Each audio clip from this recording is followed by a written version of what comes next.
again. Let's see if we can find some nuance. Nuances. Okay, so I was working on a kids show up in Canada, where I was living and working at the time, called Overruled, which is for Disney Channel. And as part of the whole, it was a show that I created about kids having youth court in high school. And as part of the whole, family feel, we were doing it up there also. So everybody felt very comfortable, to come up to me and my partner on the show. So the best boy electric, which is basically that's the guy who rolls the cables, came up and said, I have a writing partner. We had this idea for a kids show. Could we pitch it to you? I'm sure. So they pitched me this idea about kids in middle school who are in the computer club and they solve crimes, because like one of the kids' fathers is a cop, and they would create a virtual reality world built on the computer, the police files, and they would jack in, that was the term they used, they would jack into the thing with avatars and solve the crime in 22 minutes. So it's like a real time, it was like solving crimes in real time. Encyclopedia Brown. Yeah, kind of like that. Matrix Edge. Yeah, exactly. I do Hollywood speak. So I acquired the idea from them, and I knew, because there's something about that was intriguing. I knew I didn't want to do kid stuff anymore, so I immediately aged it up. I should actually let you guys read that first initial document. Aged it up so that they were in college and post-college. Turned it into there was this technology out at the time that Microsoft had just created, I think called PhotoStitch. It was something like that where there was some crazy number, like 500 million pictures are being uploaded to the cloud like every day.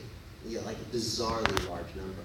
And the idea was that, so what Microsoft was doing is that if you signed up, they would be able to tap into your pictures and create these 3D walkthroughs of popular places. Like, so for example, like how many people like right now are taking pictures on Times Square, right? Mm-hmm. So if there are a couple of thousand pictures being taken like right now with cell phones and video cameras and all that, and they're all being uploaded, you take those 1,000 pictures and piece them together into a 3D walkthrough of that moment in time in Times Square. So thinking, okay, well, if a crime was committed in Times Square, and the government is secretly hacking into this, they could go into, in this virtual reality 3D walkthrough, and see things that were missed by individuals, right? So that was the initial technology idea.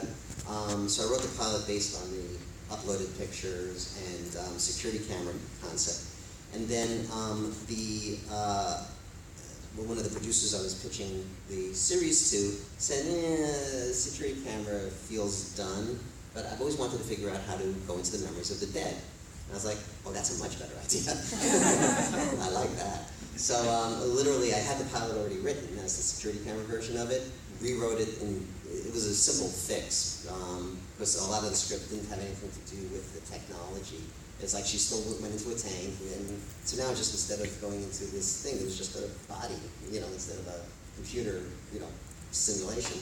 So it was a quick rewrite. It was like a 3-day rewrite, and so then that turned into the show that we had. But I'll give you. So here's something that I've never told anybody. I like trying to when I write something, make it a little bit.